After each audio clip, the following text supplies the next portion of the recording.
workshops are jointly sponsored by the U.S. Coast Guard, the Coast Guard Auxiliary, and the Boy Scouts of America's Sea Scout program. My name is Bruce Johnson, and I serve as the chief of the Coast Guard Auxiliary's youth programs. Our co-host is Josh Gilliland, whom you've already met, chair of the National Sea Scout Committee's marketing and communications team. Josh will be coordinating your questions in the third part of the program.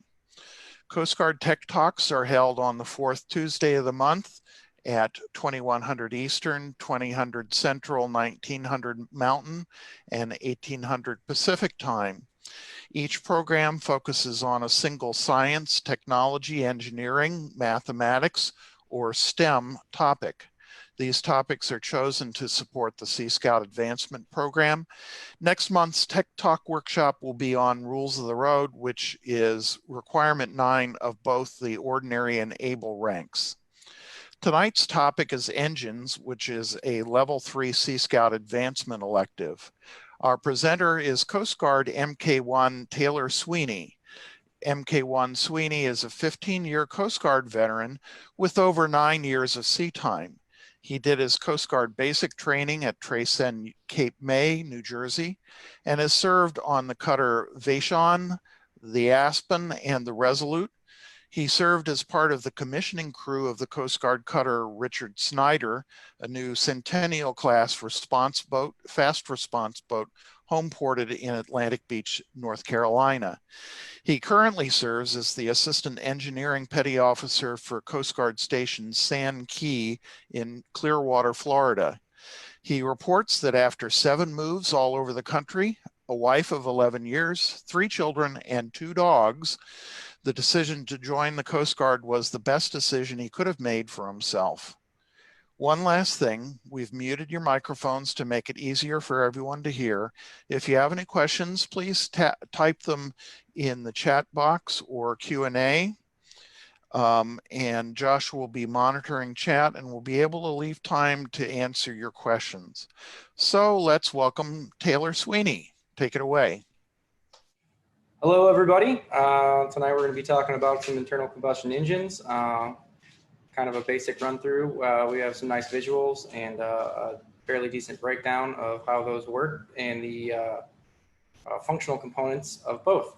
I'm going to share my screen now and bring up a nice PowerPoint I have for you guys and gals. I don't know for sure who is all in here, but let's get started.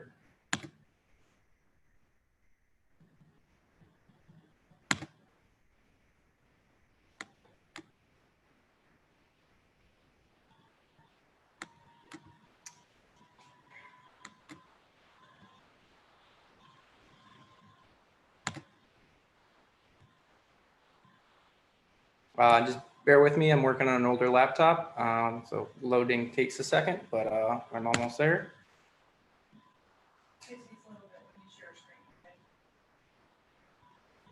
All right. Okay, we're working with the Auxiliary Seamanship course, or AUXC, Chapter 3, Internal Combustion Engines. Internal combustion engines, both diesel and gas, change or convert heat energy into work by burning fuel in a closed combustion chamber. The pistons use a up and down motion, thus they are classified as reciprocating engines. Ignition principles for gasoline engines, they use a spark ignition system called a spark ignition engine. Fuel and air is mixed in a carburetor or an injection. I have my, give me one second. Oh, okay. I'm a relative novice with Zoom, so if I have some hiccups with that, I apologize. Bear with me. Fuel and air, number 3, fuel and air mixed in a carburetor or injection chamber if it is fuel injected. Fuel is drawn into cylinders. Fuel and air is mixed and ignited by electric spark from spark plugs. So here we got a pretty decent diagram. You have a cross-cut view of a cylinder, and this shows from the first stage to the final stage. You have your piston here, you have your cylinder, you have your valves at the top, your intake port or intake valve and exhaust valve. You have your piston rod, which connects to your crankshaft, and then you also have your counterweight to reduce vibration. So I will try to stick on topic to save time for questions, and if there's any things brought up in the chat, Josh, if you could please just let me know. I cannot see it right now. So moving along, you have your intake, your compression, your power, and your exhaust strokes. A 4-stroke engine has a specific designated stroke for each section, and in a 2-stroke, your intake and power are combined, and your compression and exhaust are combined to take that 4-stroke cycle down to 2.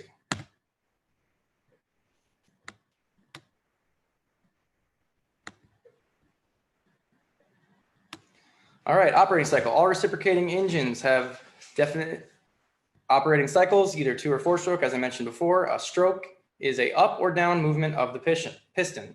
Each piston completes 2 strokes for each revolution of the crankshaft. In a 4-stroke, each piston goes through 4 strokes. The crankshaft has 2 revolutions, 1 per cycle, 1 power stroke per 2 revolutions of the crankshaft. So as we saw on the diagram earlier, you have intake, compression, power, and exhaust.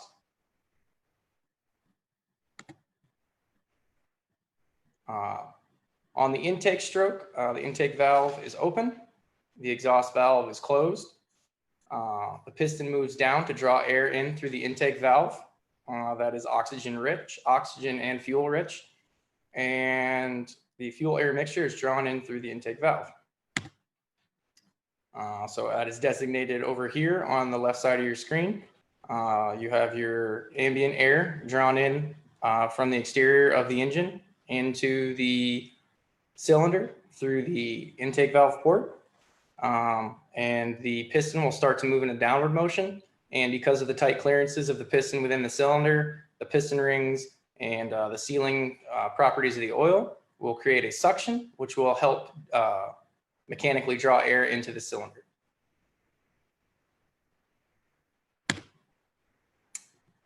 Your compression stroke, both intake and exhaust valves are closed. The piston begins, has finished its downward travel and begins moving up. The fuel air mixture is compressed. And then once the piston reaches the upper portion of the cylinder, the ignition, the fuel air mixture is ignited with a spark, and then the compression heats the mixture to ignite. So here in the middle to the left of your screen, you have a representation of the compression stroke. So as we saw in the first stage, air was drawn in through the cylinder. The cylinder has bottomed out of its travel due to the mechanical limitations of the crank. And then as the rotary motion continues, it begins, the rotary motion of the crankshaft continues, it begins driving that piston up. And again, between the tight clearances of the cylinder and the piston rings, which help seal gases, and then the sealing properties of the lubricating oil, begins to compress that oxygen-rich fuel air mixture towards the top of the cylinder. And then in the next stage is when either in a gasoline engine, a electric spark from a spark plug, or the heat of compression begins or causes the fuel to ignite, which we will expand upon here on the next slide. All right, an operating cycle, the power stroke. The intake and exhaust valves are closed.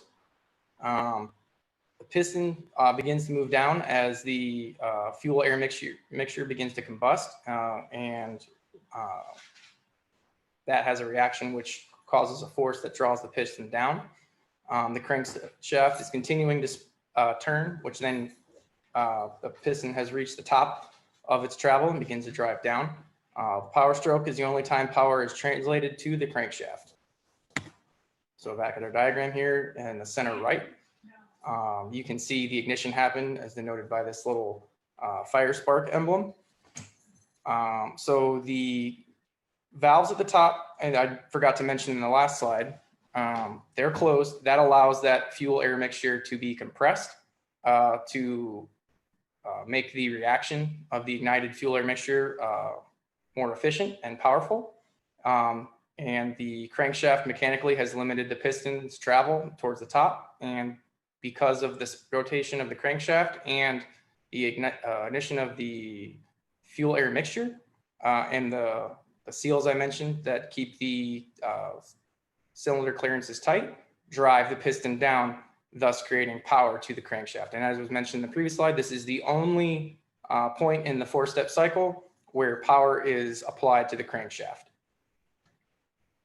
And after that, we'll move on to the fourth step, the exhaust stroke. At this point, the intake valve remains closed, the exhaust valve opens, the exhausted gas or air, fuel air mixture that's inside the cylinder is forced out due to the piston rising up because it's mechanically hit the bottom of its stroke on the crankshaft and begins moving back up and forces that exhausted gas out of the cylinder, and then it begins the cycle all over again. The piston immediately starts down again, and the cycle process starts over as I just mentioned. So if you look on the right side of your screen, we've reached the bottom of our stroke here on the piston. The crankshaft mechanically stops the piston from its downward travel, and because the crankshaft is spinning, it reverts back to the beginning of the first stage, forces that exhausted gas out, and at the top of its travel, it'll close the exhaust valve. The intake valve will then open, and it'll repeat itself. All right, so now we're going to talk about the differences between a four-stroke, which we just went into detail with, to a two-stroke. Functionally, it's very similar.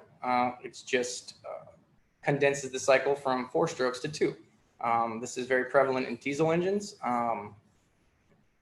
Gasoline engines that are two-stroke are sometimes small, like lawn equipment or like chainsaws, or as it's noted in this slide, outboard engines as it pertains to the maritime realm. It has one compression and one power stroke. There are no valves. The piston travel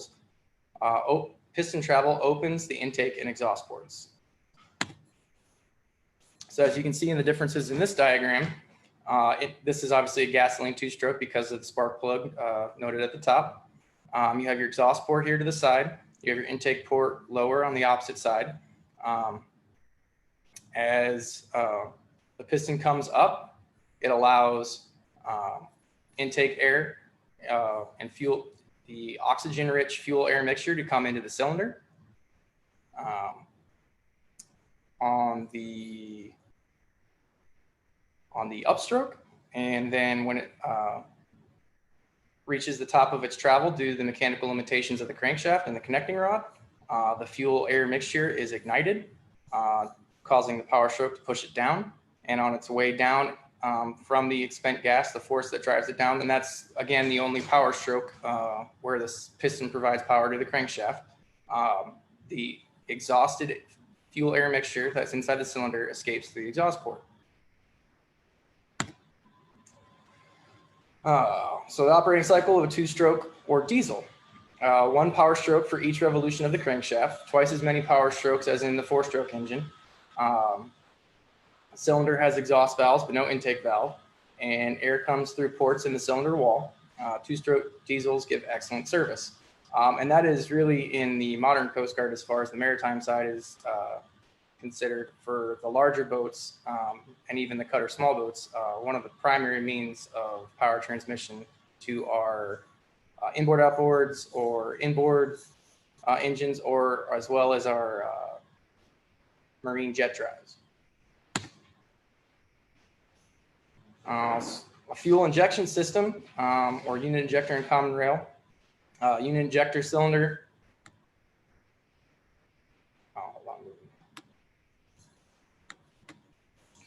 Cylinder and plunger and cylinder head sprays or squirts fuel into combustion chamber for ignition. Fuel is inducted from fuel tank to fuel injectors under pressure from a pump. A common rail is the most commonly used setup. One pump for all cylinders. So you have one fuel pump for every cylinder of the engine, whether it has 4 cylinders or 20. Fuel under pressure from tank to cylinder. there are drawbacks. The system must be purged of all air until only fuel comes out. This can be time consuming, awkward, and messy. It also can cause you some problems when you're troubleshooting a specific casualty with your engineering plant, and does expose you to the possibility of introducing new problems as you're troubleshooting another. Also, a different component is called a carburetor. It's a device used to send a fine spray of fuel into a moving stream of air through the intake valves into the combustion chamber in the cylinder head of the engine. This is very popular on small engines. And because of the nature of the fine spray, if you have issues with your fuel, it can cause problems with your fuel air mixture once it gets into the cylinder, and can cause problems for normal operation. On gasoline engines, this is used to control the fuel air mixture, as I discussed earlier.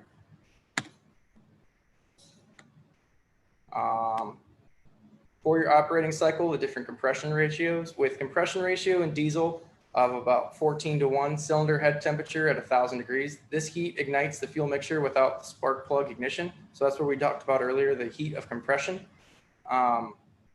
Diesel compression ratios are close to 14 to 16:1, and gas compression ratios are close to 4:1 to 8:1.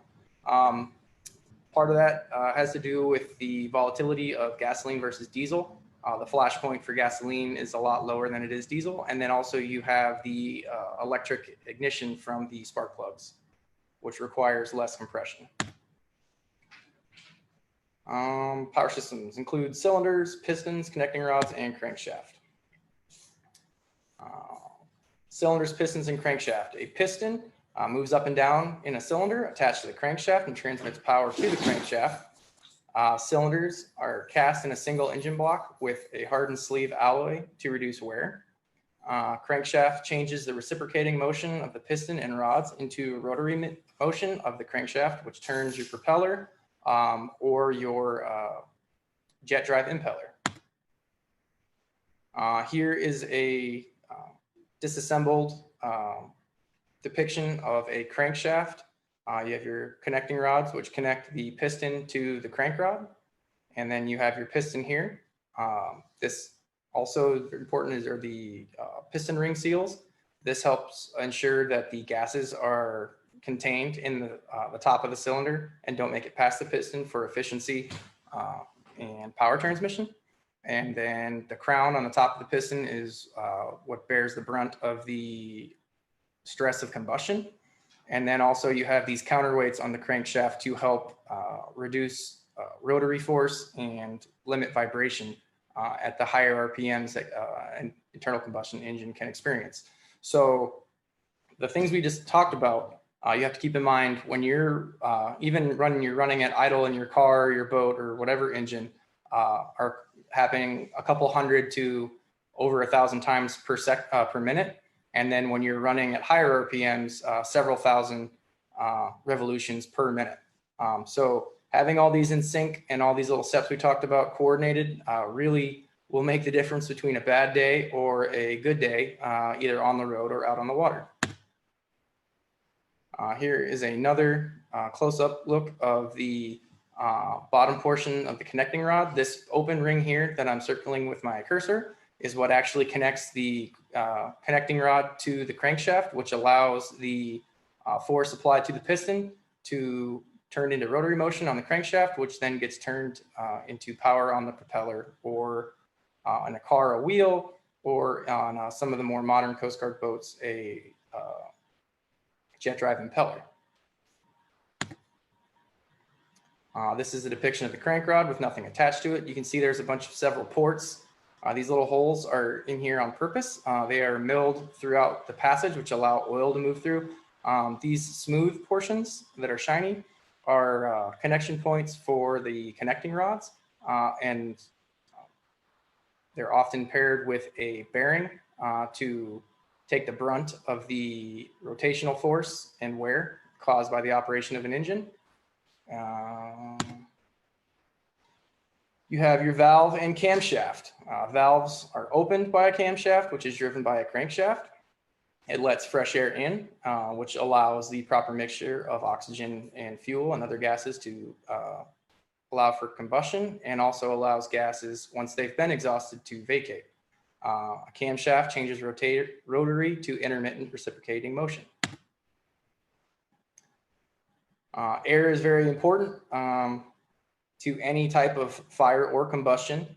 In a 4-stroke cycle, air enters through the intake valve.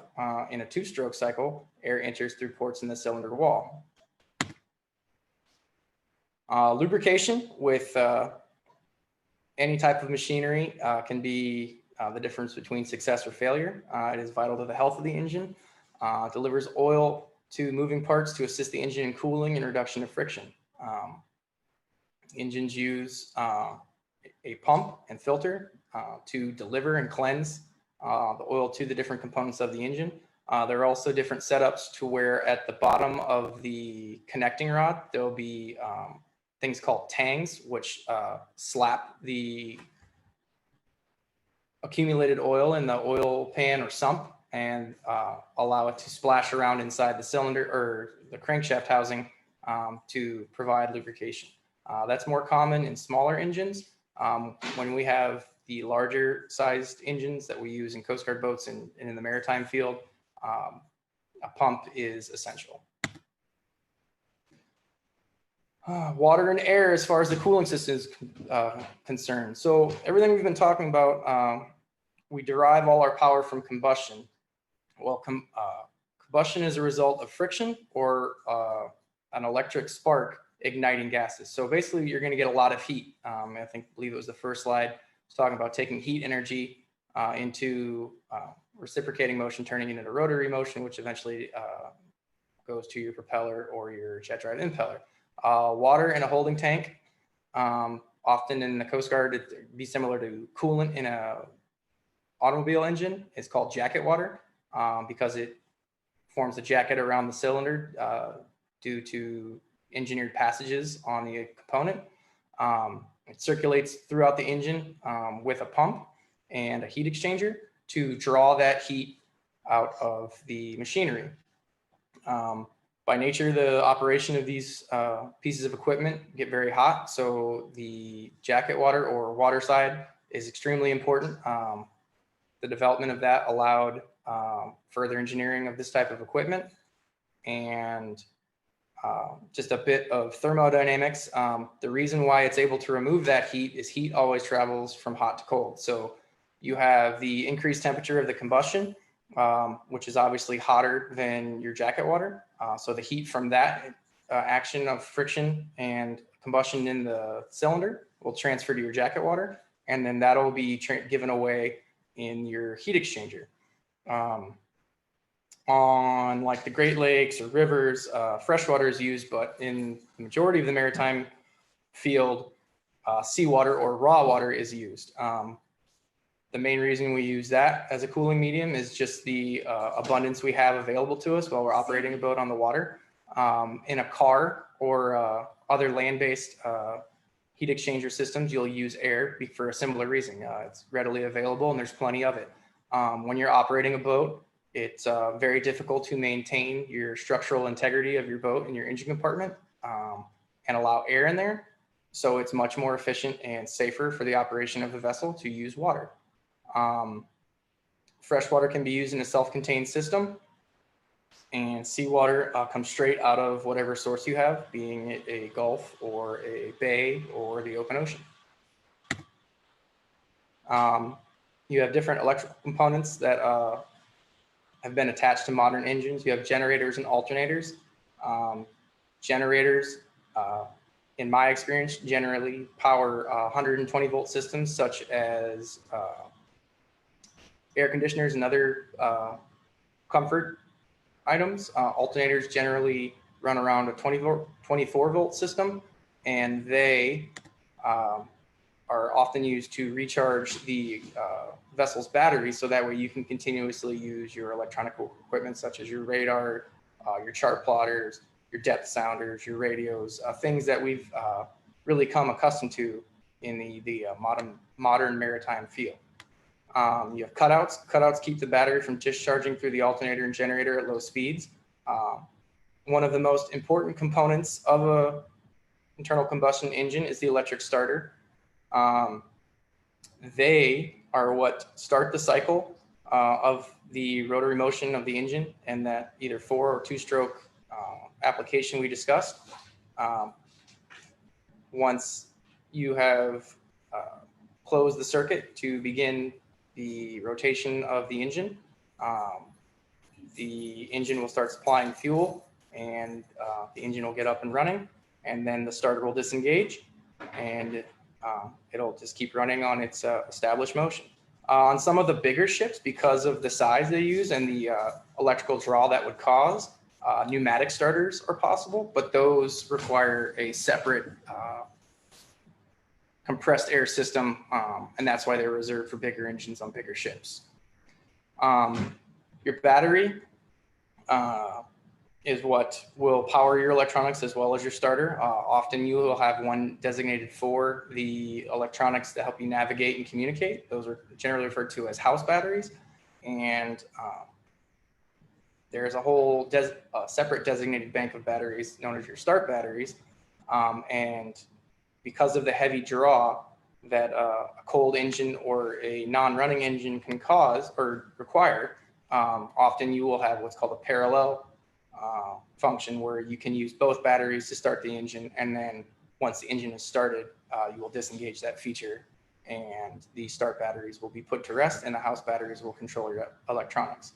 A wiring harness is generally used to carry the electricity from the battery to the engine, and then also from the generator or alternator components to your equipment or to the charging system for your batteries.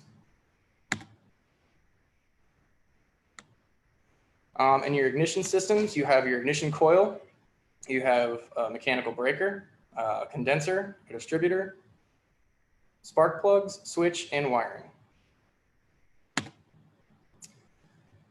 So your components that we just discussed, you have your ignition coil, the generator power source for the spark and the spark plug, your mechanical breaker or points break the current at the proper time. Your condenser prevents arcing when the points are open. Your distributor serves as a selector switch to distribute the current to the individual spark plugs, and that's in a gas engine only. Spark plugs in gasoline engines only provide the fire to ignite the fuel in the combustion chamber. And the spark comes from the ignition coil, not the battery. Your primary ignition circuit and a low voltage gasoline engine, you have your battery, your ignition switch, ignition coil on the low side, breaker points in your distributor, and your condenser. Your secondary ignition circuit, or in a high voltage gasoline engine, you'll have a distributor, which is rotary, and your ignition coil on the high side, and your spark plugs. When it comes to troubleshooting, gas engine will require the correct fuel air mixture. So if you have too much of one, it'll hinder the other, and you will it will result in either failure to run or improper operation. You need to ensure you have good compression, which, as I mentioned before, is a result of the valves closing during the compression stroke. Good seal on your piston rings. Piston rings are gapped, so when you're installing them, depending on how many you have, you want to have them an equal specified distance. So let's say you have 3 rings on a cylinder, you have 360 degrees in a circle, so your ring spaces should be 120 degrees apart from each other. So let's just say that would be like your 12 o'clock position, your 5 o'clock position, and your, we'll go with 7 o'clock position. And you also need to make sure you have good spark. Good spark can be hindered by poor gaps on your spark plugs or accumulation of carbon particles from your combustion cylinder accumulating on the end of your spark plug. With diesel engines, you need to make sure they have the correct fuel pressure. Pressure needs to be adequate to ensure you have the fine atomized spray from the injector that allows the mixture to be correct for the compression, and the heat that is required to get that to ignite during that compression. So that brings us to our second step, high compression. And you need to ensure that you have no air in the fuel lines. We discussed that a little bit earlier. If you do not purge your fuel lines, you can be introducing air into your cylinders, and it will not restrict motion, but you will not achieve combustion if that is the case. Okay, so we have a few questions here. All reciprocating engines have a definite cycle of operation and blank. So we have option A, operate on either a 2 or 4-stroke cycle. B, the number of cycles depends on the number of cylinders. Or C, the 2-stroke cycle is used only in diesel engines since 4-stroke cycles require proper function of gasoline engines. Let's see what A says. Okay, so the correct answer was A. All reciprocating engines have a definite cycle of operation and operate on either a 2 or 4-stroke cycle. And we explained that earlier. If we have some questions later, we can dive into that a little bit more. Review question 2, the camshaft blank. Camshaft drives the propeller. B, carries cams that are usually squared shape. C, is used to rotate the cams that open the valves. Or D, changes reciprocating motion into rotary motion. Well, let's see what C has to say. So that is the correct answer. C, the camshaft is used to rotate the cams that open the valves. So that's basically as far as the proper sequencing of the cycle that supports the 4-stroke system, or to ensure the valves are open and closed at the appropriate times. Question 3. Diesel engines have high compression ratios in the range of 16:1 to 20:1 in order to A, easily exhaust heavy diesel fuel, B, provide maximum power in the intake stroke, C, compress air to generate heat for fuel ignition, or D, assist the entrance of fuel from the carburetor. Let's see what C has to say. C is the correct answer. Because diesel engines do not have a spark emitting device, or spark plugs as we're commonly referred to, diesel engines have high compression ratios in the range of 16:1 to 20:1 in order to compress air to generate heat for fuel ignition. We have review question 4. A 2-stroke engine blank has a compression and power stroke. B is only used in diesel engines. C has twice the power in very large gasoline engines. And D is so designated because there is a cycle of 2 strokes between the opening and closing of the exhaust valves of each cylinder. Let's see what A is. All right, A is the correct response. A 2-stroke engine, A has a compression and power stroke. The intake and exhaust strokes are combined with the compression and power strokes. Moving on. Question 5, in a diesel engine, fuel blank is A, injected directly into the cylinder or combustion chamber. B, is mixed with air then injected into the cylinder. C, is used for lubrication. Or D, consumption is constant at all speeds. Let's see what A has to say. A is the correct answer. In a diesel engine, fuel is injected directly into the cylinder or combustion chamber.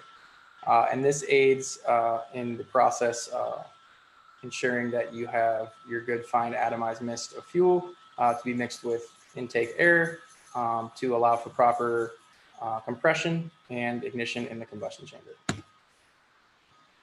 Question 6, in a gasoline engine, the fuel air mixture ratio is controlled by the A, throttle, B, carburetor, C, intake valve, or D, fuel pump. Let's go with B. And that was a correct response. In a gasoline engine, the fuel air mixture ratio is controlled by the carburetor. Review question 7. Lubricating oil in engines blank. A is used for ignition and for friction reduction. B is used only to lubricate the bearings and bushings. C is always under constant pressure. D is used to reduce friction and increase cooling. I got a good feeling about D. Let's see what D has to say. D was right. Lubricating oil in engines is used to reduce friction and increase cooling. Question 8, which of the following groups of items are common to both the diesel and 4-cycle gasoline engines? Valves, carburetors, and fuel pumps, valves, pistons, and spark plugs, valves, cylinders, and fuel pumps, or valves, distributor, and carburetor? Let's go with B.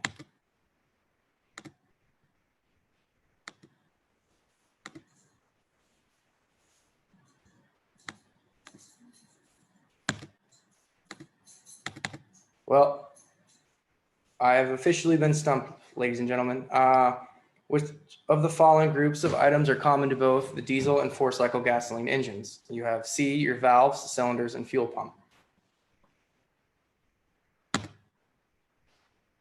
Question 9, the primary circuit of the ignition system for gasoline engines includes A, distributor and breaker points, B, battery and spark plugs, C, ignition coil and breaker points, or D, ignition coil and distributor.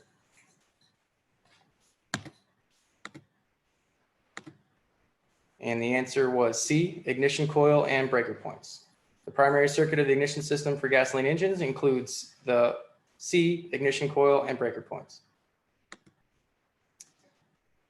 And question 10, the primary circuit of ignition system for gasoline engine includes the A, battery, B, condenser, C, breaker points, or D, ignition coil.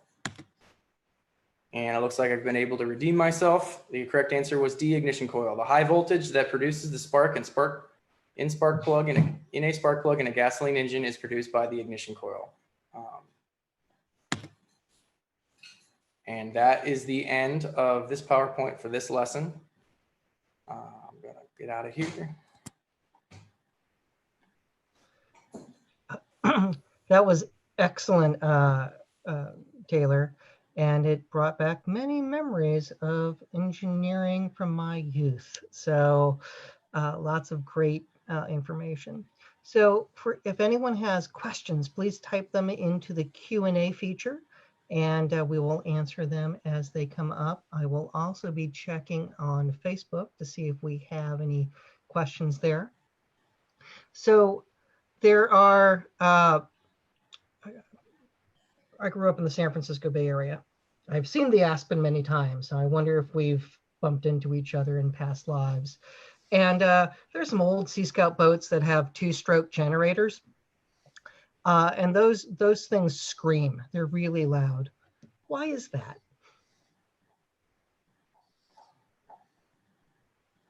In my experience, two strokes are always louder than four. And I honestly forget as to why. Perhaps you'd be able to help me out.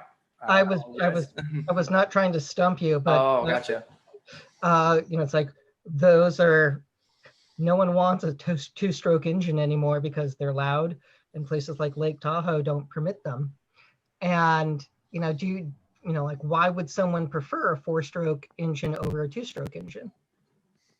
I know in the outboard community, a lot of people who are willing to deal with the noise of a two-stroke argue that the power output is higher. A lower horsepower engine will be able to provide you more power than a larger four-stroke, but you will enjoy a quieter ride. I personally have a four-stroke 225 horsepower Yamaha on my boat, and no complaints here. I'm sure that's fun. Mm-hmm. So what's the main difference between diesel and gasoline burning engines besides the lack of spark plugs and using ether to light off the main engine? Like how are they different fuel sources? Well, definitely I know, and I've asked this question a few times, the efficiency you get in fuel consumption with a diesel engine, especially a larger one, and as you would see in the marine application for a larger size boat, is just unparalleled. You'll get more horsepower and you're more bang for your buck, so to speak. A lot of times you'll see our smaller boats on Coast Guard ships will also run diesel. It'll be an inboard outboard setup in most cases. I know outboard diesels are in development currently, but none are in service in the Coast Guard to my knowledge. And the main reason for that is just for the convenience of only having to store one kind of fuel. You only have so much room on a ship, and if the big guy uses X, then the little guy's going to use X too. That makes a lot of sense from an operational standpoint. So let's So let's talk about if there's a difference between the engine in a ship's engine and a smaller boat's engine. So again, if you have, okay, I grew up on an Army T-boat. They have those at the Coast Guard Academy as well. You know, those have a 670, or excuse me, a D375 or a straight 6 or a Buddha, depending on where they were built, versus something like that has an outboard. Like what are the differences between, like, why you would have one over the other? So a lot of times, the way things that are set up in the realm that I've been dealing with for the last 15 years is basically just economy of space. In addition to what we were just discussing, where if you have the ability to only run on one type of fuel and you only need to stock your reserves with only one type of fuel, that's provide its own conveniences in that regard. An outboard will definitely provide you a much easier distribution of weight. Diesels by nature tend to be substantially bigger than gasoline engines, and a lot of that has to do with the power requirements that are needed for whatever your particular application could be. And so in my experience, your main diesel engines on your ship are basically the heart of your propulsion plant. So let's get into the fact that if you haven't had to work on an engine while underway, you know, let's just say that it's, you know, between waves, you haven't lived. And oh, yeah. So how easy is it to work on an engine while at sea? And I'm very excited to hear your Coast Guard life stories with the challenge with that. Well, obviously the dynamic environment of any maritime application brings about its own challenges. To that end, most of the maintenance we do, heavy duty overhauls, you know, tune-ups, things like that, we try to do in port when we have a relatively stable platform. I mean, obviously you're not immune to getting waked out by passing traffic, but when you have a casualty and you don't really have a choice but to fix it, or at least figure out how to make it not a detriment to the ship itself or the crew, it definitely poses a few problems. Odds are, if you're working on a component, the engine's off, so your propulsion capabilities are reduced by half or completely in some regards, and you get caught in what is referred to as the trough, which is the lower part of the wave, and most times you're at the mercy of whatever the predominant force is, whether that be the seas or the wind, or sometimes they work against each other to make it extra fun. And by the nature of what we do in the Coast Guard, a lot of our equipment is very heavy, sturdy, to deal with that combustion that we just discussed for the last half hour. So it's heavy cast steel. Sometimes there's aluminum components, but normally the good stuff isn't light. So it definitely poses some challenges. You rarely you'd be working on something alone. You're normally spotted with a couple people, and if you've got a good crew up on the bridge, which more often than not you do, they do their best to keep you nose into the seas to give you the best ride possible. Or often it's nose into the seas if you're in a casualty situation, but maybe a downswell run might be more appropriate. Or if the generator's out and you're working in the dark. So again, there's all kinds of magical sea stories that I'm sure you have. Been there. So here's a fun question. Are diesel starter engines powered by diesel as well? And how are they engaged? I have not encountered a diesel starter engine in my time. I would imagine they're an older setup or an older configuration, or something on a larger application I've yet to see. Generally, in a typical electric starter, you have a Bendix arm that moves out and connects to the flywheel. It's a angled conical tooth gear that spins at a high rate of speed for that electric motor, and basically gets the components of the engine moving, and then the electronic managing portion of the engine continues the fuel pump running, and allows the 4 two-stroke cycle to take effect. And once it's reached its designated idle RPM, it'll quit sending electricity to the starter, and the electrical mechanism that allows the Bendix arm to stick out will retract, and the engine will take over from there. So there's a question on Facebook, and I think this is a great way to talk about what a direct reverse drive engine is. But the question is, when at full stop, does the diesel engine shut down or go into idle? And care to elaborate on what happens? I apologize, I'm not familiar with that type of setup. So they're old. So okay. President Roosevelt's yacht, the Potomac, which is now in San Francisco Bay, is direct reverse drive. So it doesn't have neutral. So it's either ahead or off, or reverse or off. So if like that doesn't really idle, it's either on or it's off. Every Coast Guard boat in the fleet today would be able to idle. They don't shut off if they're idling. So, so yeah, fun question there. We do encounter something similar to that if we do experience a casualty in our reduction gears, which is also a component in between the engine and the propeller shaft. If we have a major failure in the operating components of that, we just about every Coast Guard reduction gear, or be similar to like transmission in your car, has what's referred to as a come home feature, where you mechanically lock the gears together. And it's a similar setup where if the engine's on, you're going. So sounds like those share that that circumstance. Indeed.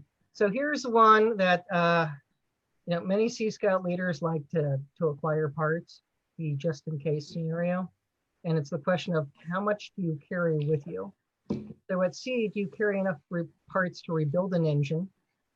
And so what are repair capabilities?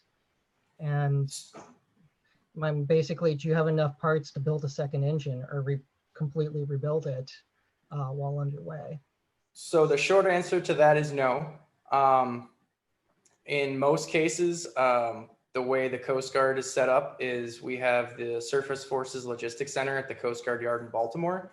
And for those of you who haven't been on a ship of grand size, most engines are set up to where when one needs to be replaced, it needs to be cut out of the side of the ship, which requires a lengthy dry dock period where the boat is hauled out of the water and cut out and removed and replaced with another crated engine. And that damaged engine will be sent to the Surface Forces Logistics Center and rebuilt in a climate controlled shop, waiting to be shipped out to be replaced wherever it may be needed. That's actually a pretty hot button issue since I've been in the Coast Guard for years and years and years. People stuck out at sea, myself included, want to be able to fix the equipment that keeps us moving around, keeps the light on, and if you've been in the Caribbean or the South Pacific, the air conditioning running. So we do try to outfit the ship with significant replacement parts. However, what the Coast Guard was finding is stockpiles of parts were getting stored on boats, which in turn makes it heavier, which costs more fuel to conduct your mission, raising your operating cost. And then in addition to that, as was discussed earlier, I've been to several units myself in my 15 years. So maybe I know where it is, but then I leave after a year and a half for, my tour of 3 years. And the new guy has no idea that there's a new fuel pump or cylinder head in the back corner of the drawer in the storeroom. So we've tried to get away from outfitting the ship with replacements for everything. Your high risk, relatively simple swap outs, injectors, gaskets, rings, seals, bearings, things like that. We try to hold on to, so that way we can either find safe harbor, make a port call somewhere. Guantanamo Bay, Cuba is a great spot for things like this, because you do have some engineering support there, and it's also a pretty sound place to receive parts. Our U.S. Coast Guard storekeepers are very, very good at getting stuff to us when in need. And also with the size that these ships are, you're talking about hundreds to thousands of pounds for some of these components. We blew a turbo on the Aspen one time on the port engine, and that happened Thursday night. And by Friday night, when we pulled into LA Long Beach, there was a new turbo waiting on the pier that had been shipped from Baltimore. So sometimes the wheels get greased and heaven and earth moves to make things like that happen. But to short answer the question, no, we do not stock enough parts to rebuild everything. Within reason, we try to keep consumables on hand. And through experience, we try to outfit the ship with whatever we'll need, anticipating casualties, but also hourly based maintenance. You know, when you're out there running a generator for, 24 hours every other day, or sometimes longer if you're required to run both of your generators in parallel, you're going to need oil changes. You're going to need gaskets. You're going to need filters. So these are things we do routinely. We try to plan them when it's advantageous, when we have good weather, or when we can make a port call. And you'd be surprised how fast somebody can change some oil on a generator when their Liberty's waiting on it. For those of you who don't know, Liberty is when you have time off, when you pull a ship into port for a day or two to get a little bit of rest. We're familiar with that too, but we don't have the budget of the Coast Guard. So question that we have, does the Coast Guard have tenders to support vessels on longer cruises? Designated tenders for longer cruises, no. We make port enough to where generally we'll have parts meet us. When we are out operating, if something, if any baseball fans out there, your cutoff man, sometimes we'll have a smaller patrol boat like a 110, an FRC, or an 87, grab parts and ferry them out to whatever larger platform or different platform might need them.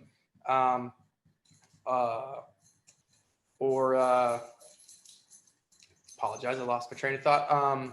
We could do what's called a vert rep, a vertical replenishment at sea, to where predominantly a UH-60 Jayhawk, just because of their hoisting capabilities, will deliver it to them. So we'll try to, there's a good thing. I meant to mention this earlier, but I lost my train of thought while I was talking about other stuff. The Coast Guard uses a great principle, whether you're operating equipment or learning about equipment, called redundancy, where we will often have two of everything. So it's very rare that both things break at the same time. And sometimes you can kind of rob Peter to pay Paul. So where if something breaks, you can remain on your one engine. And then if you need to, you can kind of cannibalize the good components on the down engine to keep the running engine up and good to go, fully mission capable, until you can make port or find a way to receive logistical support.